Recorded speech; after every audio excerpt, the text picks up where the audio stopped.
نبی پاک علیہ السلام کا انداز کیا تھا کہ بی بی فاطمہ بیٹی ہیں، آج بیٹی کی ولادت پر لوگوں کے منہ پڑ جاتے ہیں، طبیعت خراب ہو جاتی ہے، بیٹی کو بوجھ سمجھتے ہیں کہ یا اللہ یہ ہو گئی اب پتہ نہیں کیا ہوگا۔ ارے اللہ کے بندو ابھی تو پیدا ہوئی ہے، ابھی سے شادی کی فکر؟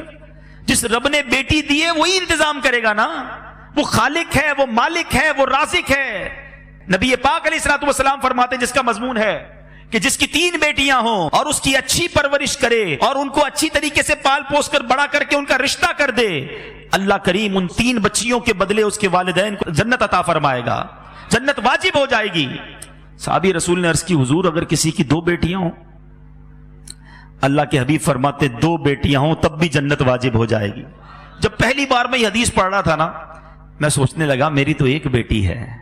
صحابہ بھی کمال کے تھے، یقین کرو ہمارے کام آسان کر دیے۔ اسی حدیث کا اگلا جز تھا، صحابی رسول پوچھتے ہیں حضور اگر 1 بیٹی ہو تو؟ اللہ کے حبیب فرماتے 1 بیٹی ہو تب بھی جنت واجب ہو جاتی ہے۔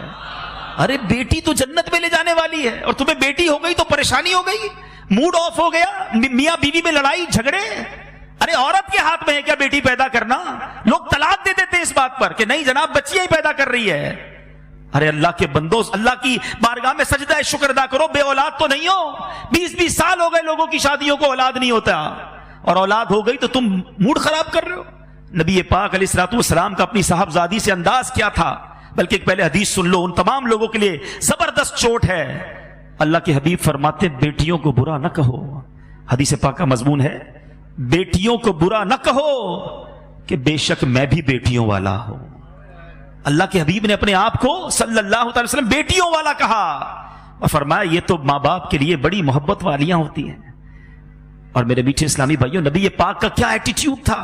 خاتون جنت بی بی فاطمہ، نبی پاک اگر بیٹھے ہوتے اور بی بی فاطمہ آتی تو نبی پاک کھڑے ہو جاتے، بیٹی کے لیے کھڑے ہو جاتے، اپنی بیٹی کا ہاتھ چومتے۔ جدھر نبی پاک بیٹھے ہوتے ادھر بی بی فاطمہ کو بٹھاتے اپنی جگہ پر، اور جب نبی پاک بی بی فاطمہ کے پاس جاتے بی بی فاطمہ کھڑی ہو جاتی، پیارے آقا کا ہاتھ چومتی اور اپنی جگہ بٹھاتی۔ یہ ہے میرے آقا کی سیرت۔ سیکھو نا کہ بچوں سے پیار کیسے، بچیوں سے پیار کیسے۔ صلو علی الحبیب صلی اللہ تعالی علی محمد۔ مجھے اپنی اور ساری دنیا کے لوگوں کی اصلاح کی کوشش کرنی ہے انشاءاللہ۔